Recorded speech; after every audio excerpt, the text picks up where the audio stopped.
करनाल में सरकार और किसान संगठनों के बीच हुआ समझौता। उच्च न्यायालय के सेवानिवृत्त न्यायाधीश से लाठीचार्ज प्रकरण की होगी जांच। मृतक किसान के परिवार के 2 सदस्यों को डीसी रेट पर मिलेगी नौकरी।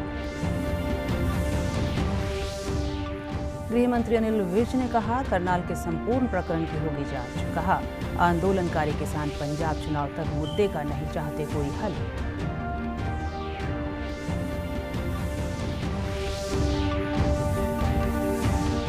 आज़ादी का अमृत महोत्सव के तहत रेवाड़ी और पानीपत में नेहरू युवा केंद्र द्वारा मैराथन दौड़ का किया गया आयोजन। युवाओं को नशे से दूर रहने और खेलों में बढ़ चढ़कर भाग लेने का दिया गया संदेश। और देश को पैरालंपिक तीरंदाजी में पहला पदक दिलाने वाले हरविंदर सिंह का घर पहुंचने पर हुआ जोरदार स्वागत। हरविंदर ने कोच, परिवार, हरियाणा और केंद्र सरकार को दिया जीत का श्रेय। नमस्कार, मैं रूपा महलावत। अब समाचार विस्तार से। करनाल में पिछले कुछ दिनों से जारी किसान आंदोलन को लेकर प्रशासन और किसान संगठनों के बीच सौहार्दपूर्ण माहौल में समझौता हो गया है। समझौते की घोषणा अतिरिक्त मुख्य सचिव देवेंद्र सिंह, उपायुक्त निशांत कुमार यादव, पुलिस अधीक्षक गंगाराम पूनिया, किसान संगठनों की ओर से गुरनाम सिंह चढ़ूनी और अन्य नेताओं की उपस्थिति में संयुक्त रूप से पत्रकार वार्ता कर की गई। अतिरिक्त मुख्य सचिव देवेंद्र सिंह ने बताया कि आंदोलन कर रहे किसानों के साथ प्रशासन 4 दिनों से लगातार एक सौहार्दपूर्ण माहौल में वार्ता करता रहा है, जिसके परिणाम स्वरूप आज दोनों पक्षों में आपसी सहमति बन गई है। 2021 को बस्ताड़ा टोल पर हुए घटनाक्रम की न्यायिक जांच करवाएगी और यह जांच हाई कोर्ट के रिटायर्ड जज से करवाई जाएगी एवं जांच यथासंभव 1 माह में पूर्ण होगी। और पूर्व एसडीएम श्री आयुष सिन्हा जी इस दौरान छुट्टी पर रहेंगे और हरियाणा सरकार मृतक किसान सतीश काजल के 2 परिवारजनों को सरकार डीसी रेट पर सैंक्शन पोस्ट पर नौकरी देगी यहीं पे करनाल। किसान नेता गुरनाम सिंह चढ़ूनी ने लघु सचिवालय के सामने चल रहे धरने को समाप्त करने की घोषणा की। उन्होंने बताया कि लाठीचार्ज प्रकरण की पूरी जांच माननीय उच्च न्यायालय के सेवानिवृत्त न्यायाधीश द्वारा करवाने पर सहमति बनी है। यह जांच 1 माह में पूरी करवाई जाएगी और इस दौरान तत्कालीन मंडलाधीश आयुष सिन्हा छुट्टी पर रहेंगे। इसके अलावा मृतक किसान के परिवार के 2 सदस्यों को डीसी रेट की सैंक्शन पोस्ट पर 1 सप्ताह के अंदर नौकरी देने पर सहमति बनी है। समझौता हमारा हुआ है, इसकी हम अपने सभी लोगों से परमिशन लेके आए और अभी जो है उसकी और जो समाप्ति की वो घोषणा नीचे जाके करें। प्रदेश के गृह मंत्री अनिल विज ने करनाल मामले में किसानों और जिला प्रशासन के बीच हुए समझौते पर कहा कि किसान करनाल के संपूर्ण प्रकरण की जांच को राजी हो गए हैं और धरना खत्म हो गया। अनिल विज ने कहा कि संवाद प्रजातंत्र का अभिन्न हिस्सा है और प्रदेश सरकार उसके लिए हमेशा तैयार है। उन्होंने कहा कि केंद्र सरकार किसानों से बातचीत के लिए हमेशा तैयार है, लेकिन किसान नेता पंजाब चुनाव के मद्देनजर इसको लंबा खींचना चाहते हैं। लेकिन करनाल के संपूर्ण एपिसोड की जांच कराएंगे, तो उसके ऊपर किसान भी राजी हो गए हैं और समझौता हो गया और धरना खत्म हो गया। प्रजातंत्र में भिन्न भिन्न विचारधाराओं के लोग होते हैं, वो अपनी बात उठाते रहते हैं, उससे तो हमें कोई एतराज़ नहीं है। एतराज़ हमें इस बात से है कि जब कोई कानून को हाथ में लेता, जब केंद्र सरकार इनको खुद न्योता दे रही है कि और बात करो, ये करना नहीं चाहते। इनका मुद्दा किसान नहीं है, इनका मुद्दा राजनीतिक है और ये पंजाब के चुनाव को मद्देनजर रख के इसको लंबा खींचना चाहते हैं।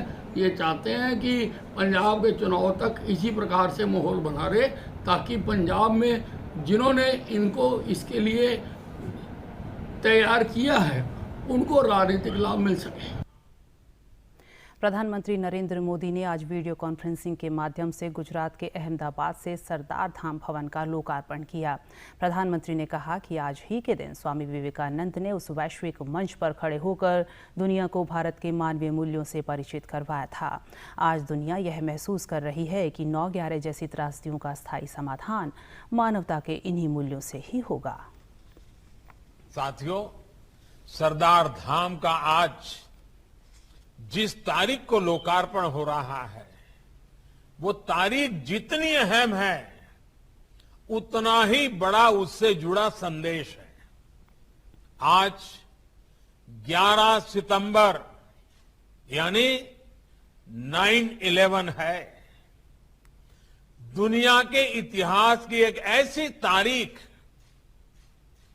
जिसने मानवता पर प्रहार के लिए भी जाना जाता है, लेकिन इसी तारीख ने पूरे विश्व को काफी कुछ सिखाया भी।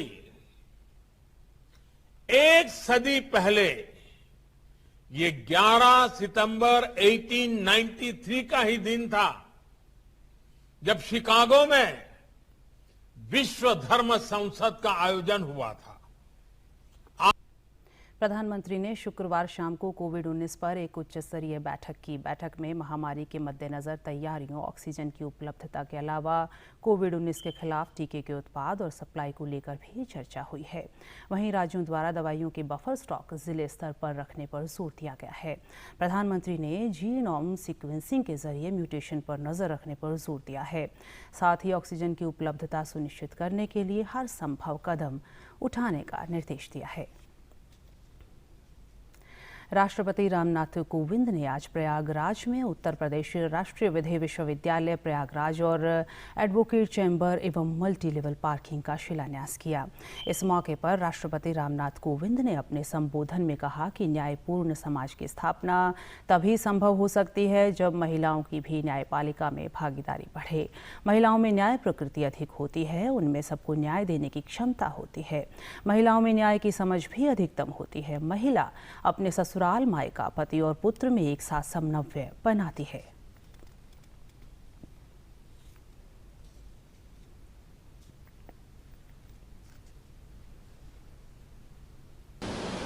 किसी उच्च न्यायालय में सन 1921 में भारत की पहली महिला वकील सुश्री कॉर्नेलिया सोराब जी को इनरोल करने का ऐतिहासिक निर्णय लिया गया था। वह महिला सशक्तिकरण की दिशा में इलाहाबाद उच्च न्यायालय का भविष्योन्मुखी निर्णय था।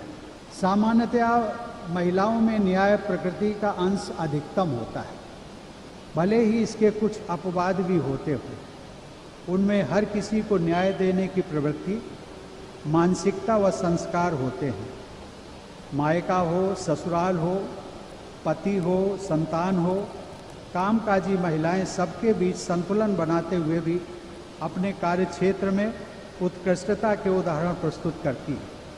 सही मायने में न्यायपूर्ण समाज की स्थापना तभी संभव होगी जब अन्य क्षेत्रों सहित देश की न्याय व्यवस्था में भी महिलाओं की भागीदारी बढ़ेगी। रेवाड़ी में आज आज़ादी का अमृत महोत्सव के तहत नेहरू युवा केंद्र की ओर से मैराथन दौड़ का आयोजन किया गया। फिट इंडिया फ्रीडम रन में बड़ी संख्या में युवा प्रतिभागियों ने भाग लिया। नेहरू युवा केंद्र की मुख्य अधिकारी मोनिका नांदल ने बताया कि इस कार्यक्रम के माध्यम से युवाओं ने सभी को नशे से दूर रहने और खेलों में बढ़ चढ़कर भाग लेने का संदेश दिया। उन्होंने कहा कि यह कार्यक्रम भारतीय स्वतंत्रता के 75 वर्षों के दौरान ऐतिहासिक उपलब्धियों से लोगों को रूबरू करवाने का है। मोनिका नांदल ने बताया कि मैराथन या अन्य खेल गतिविधियां आयोजित करने का उद्देश्य युवाओं को स्वस्थ रखने के लिए गतिविधियों में शामिल करना है। इसका जो उद्देश्य है ये यही है कि फिटनेस, आधा घंटा रोज फिटनेस की डोज, ये संदेश पहुंचाना और लोगों को फिजिकल एक्टिविटीज़ में इन्वॉल्व करना, क्योंकि स्पोर्ट्स एक ऐसी एक्टिविटीज़ होती है जो आपको फिजिकली एवं मेंटली सपोर्ट देने में काफ़ी योगदान देती है। मंडलाधीश रविंद्र कुमार ने युवाओं का आह्वान किया कि वे प्रत्येक दिन आधा घंटा कसरत कर अपने आप को स्वस्थ रखें। अमृत महोत्सव फिटनेस प्रोग्राम, इसमें यही कहेंगे कि आप डेली 30 मिनट जो है एक्सरसाइज करें और अपने आप को फिट रखें। आज़ादी के अमृत महोत्सव पर 75वें वर्षगांठ पर पूरे भारत देश में तो आज़ादी का Amrit Mahotsav fit India movement पर जो मैराथन हुई थी उसी के लिए यहाँ आज़ादी के 75वें अमृत महोत्सव के उपलक्ष्य में 75 गाँवों में बच्चों के लिए फिट इंडिया कैंपेन के तहत आधा घंटा रोज़ाना फिट शरीर के लिए रन फॉर मैराथन का आयोजन करवाया गया। पानीपत में भी नेहरू युवा केंद्र द्वारा गांव उगराखेड़ी में फिट इंडिया कार्यक्रम का आयोजन किया गया, जिसमें उपायुक्त सुशील सरवान ने युवाओं को फिट रहने की शपथ दिलवाई। इस मौके पर उपायुक्त ने मैराथन दौड़ को हरी झंडी दिखाकर रवाना किया। उन्होंने अपने संबोधन में कहा कि फिट इंडिया कार्यक्रम की शुरुआत देश भर में युवाओं में फिटनेस के प्रति जागरूकता लाने के लिए की गई है। टोक्यो पैरालंपिक खेलों में कांस्य पदक जीतकर देश और हरियाणा का नाम रोशन कर तीरंदाज हरविंदर सिंह का गृहनगर कैथल पहुंचने पर लोगों ने जोरदार स्वागत किया। हरविंदर सिंह ने प्रधानमंत्री नरेंद्र मोदी और हरियाणा के मुख्यमंत्री मनोहर लाल का धन्यवाद व्यक्त किया। हरविंदर सिंह ने कहा कि उन्हें इस बात का गर्व है कि पैरालंपिक खेलों में पहली बार तीरंदाजी में भारत का पदक आया है। उन्होंने कहा कि घर पहुंचने पर लोगों ने मुझे जो सम्मान दिया है उससे मुझे बहुत खुशी हुई है। बहुत खुशी हो रही है जी, देश ਦੇ ਲਈ ਮੈਡਲ ਜਿੱਤਿਆ ਔਰ ਇਹ ਖੁਸ਼ੀ ਇਸ ਕਰਕੇ ਵੀ ਹੋਰ ਜ਼ਿਆਦਾ ਕਿ ਇਹ ਪਹਿਲਾ ਮੈਡਲ ਜਿੱਤਿਆ ਮੈਂ ਤੀਰੰਦਾਜ਼ੀ ਦੇ ਇਤਿਹਾਸ ਵਿੱਚ। ਸ਼੍ਰੇਅ ਜਾਂਦਾ ਜੀ ਮੇਰੇ ਕੋਚਿਸ ਨੂੰ ਜਿਨ੍ਹਾਂ ਨੇ ਮੈਨੂੰ ਮਿਹਨਤ ਕਰਵਾਈ, ਮੇਰੀ ਫੈਮਿਲੀ ਨੂੰ, ਭਾਰਤ ਸਰਕਾਰ ਨੂੰ, ਹਰਿਆਣਾ ਸਰਕਾਰ ਨੂੰ ਜਿਨ੍ਹਾਂ ਦੀ ਮੈਨੂੰ ਹੁਣ ਤੱਕ ਫਾਈਨੈਂਸ਼ੀਅਲ ਸਪੋਰਟ ਰਹੀ। ਬਹੁਤ ਵਧੀਆ ਗੱਲ ਹੈ ਜੀ, ਮੈਂ ਥੈਂਕਸ ਕਰਦਾ ਪਹਿਲਾਂ ਤਾਂ ਭਾਰਤ ਸਰਕਾਰ ਦਾ। ਤਾਂ ਸਾਡਾ ਪੀਐਮ ਸਾਹਿਬ ਨਾਲ ਫੰਕਸ਼ਨ ਸੀ ਪਹਿਲਾਂ, ਮੈਡਲ ਜਿੱਤਣ ਤੋਂ ਬਾਅਦ ਵੀ ਉਹਨਾਂ ਨੇ ਫੋਨ ਤੇ ਵਧਾਈਆਂ ਦਿੱਤੀਆਂ। ਉਸ ਤੋਂ ਬਾਅਦ ਵੀ ਜਿੰਨੇ ਵੀ ਮੈਡਲਿਸਟ ਸੀਗੇ ਤਾਂ ਉਹਨਾਂ ਨੇ ਇਸ ਗੱਲ ਦੀ ਵਧਾਈ ਦਿੱਤੀ ਕਿ ਅਸੀਂ ਭਾਰਤ ਦਾ ਨਾਮ ਵਿਦੇਸ਼ ਦੇ ਵਿੱਚ ਉੱਚਾ ਕਰਕੇ ਆਏ ਹਾਂ। ਤਾਂ ਮੈਨੂੰ ਇਸ ਗੱਲ ਦੀ ਖੁਸ਼ੀ ਹੈ ਕਿ ਪ੍ਰਧਾਨ ਮੰਤਰੀ ਨੇ ਪਲੇਅਰਾਂ ਦੇ ਲਈ 2 ਘੰਟੇ ਕੱਢੇ ਔਰ ਸਾਰਿਆਂ ਨਾਲ ਪਰਸਨਲੀ ਗੱਲਬਾਤ ਕਰਕੇ ਉਹਨਾਂ ਦੀ ਹੌਸਲਾ ਅਫਜ਼ਾਈ ਕੀਤੀ। स्थानीय लोगों ने कहा कि हमें इस बात का गर्व है कि देश के लिए तीरंदाजी में पहला पदक लेने वाला खिलाड़ी कैथल जिले का है। तुम्हारे गुल वासियों गुल हल्का में इतनी खुशी है कि हम फूले भी नहीं समा रहे और हमारा को इतनी खुशी है कि हम चाहते हैं हमारा भाई ने गोल्ड में उसमें जीतकर बहुत ही बढ़िया वो किया और हम उम्मीद करते हैं आगे जब भी गेम होंगे तो गोल्ड मेडल जीत कर लेकर।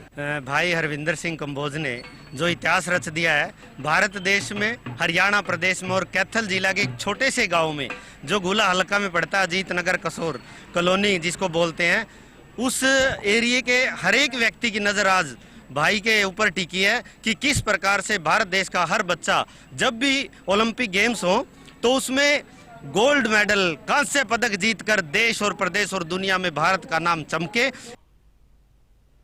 डीडी न्यूज़ हरियाणा पर देश और प्रदेश से जुड़ी खबरों को विस्तार से जानने के लिए आप हमारे साथ फेसबुक, ट्विटर और यूट्यूब के माध्यम से भी जुड़ सकते हैं।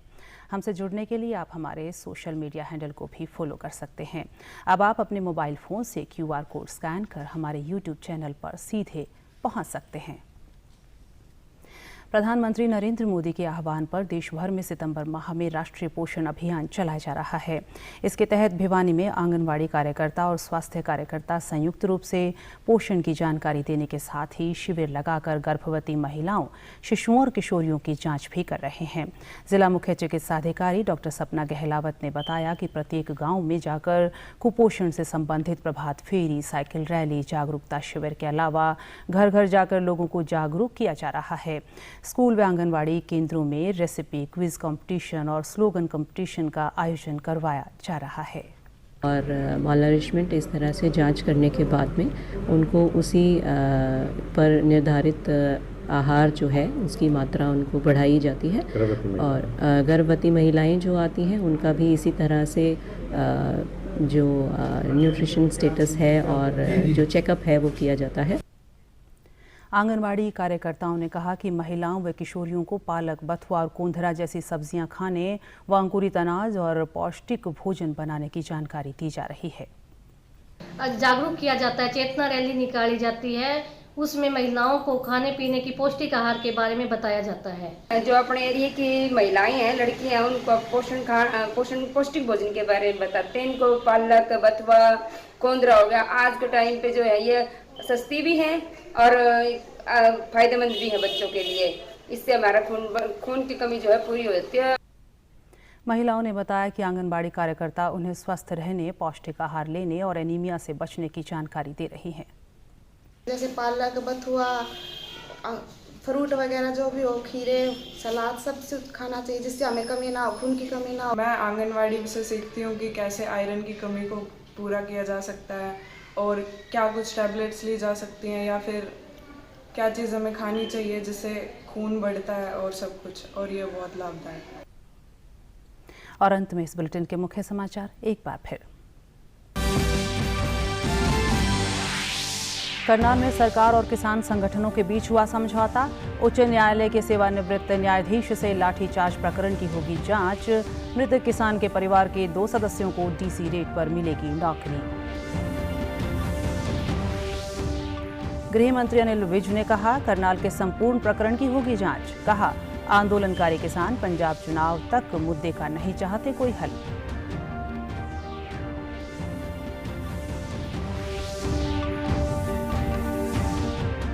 आज़ादी का अमृत महोत्सव के तहत रेवाड़ी और पानीपत में नेहरू युवा केंद्र द्वारा मैराथन दौड़ का किया गया आयोजन। युवाओं को नशे से दूर रहने और खेलों में बढ़ चढ़कर भाग लेने का दिया गया संदेश।